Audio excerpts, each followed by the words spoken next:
work. I'll ask you a little bit tomorrow, but I just wondered, it may not be your style to ask any questions, but since I am a visitor here, is there anything that you wonder about my work, or anything that I've done, or who I am, or why I'm here, or why I wear these glasses, or anything?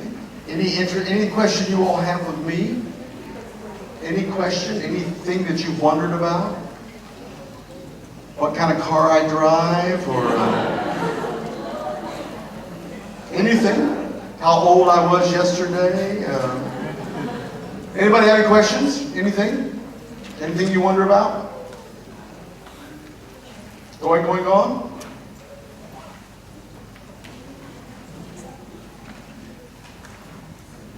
I understand it's not Thai style to question anything or whatever. It's a Thai manners. Can I ask you to be rude for a second? And do you have, if you weren't being, what do you say to each other quietly behind my back? Yes, ma'am, from Malaysia.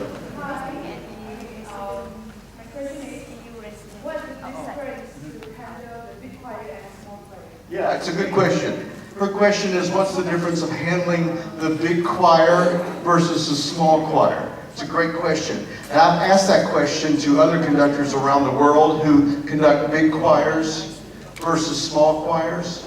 And when I was in college teaching, I had small choirs and a big choir.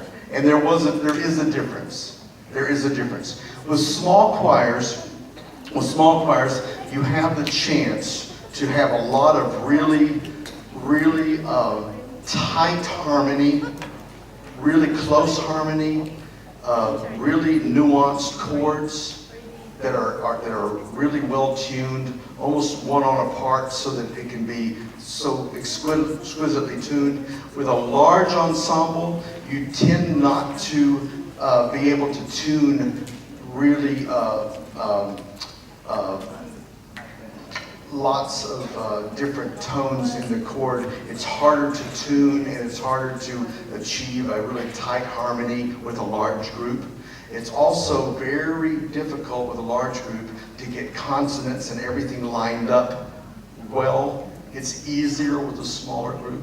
So we have to work really hard at drilling over and over again with big groups, nuances. Small groups, one on a part, get to that a lot faster. It's the difference between chamber music, let's say, and big orchestral sounds. Both of them have their charm. The power of a large group is like nothing else. You know, a small group has the ability to do finesse and nuance really well. So I think both of them are great. And it doesn't mean we give up one or the other for either size group, but it's just much harder to achieve the nuance and this kind of tightness that a small group has. So for big groups, we have to do things like I was doing name God, because those kind of things get lost if we don't do something more dramatic with the large group.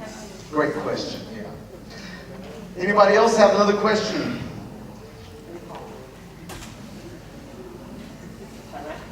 One more rude person. Anybody else going to be rude?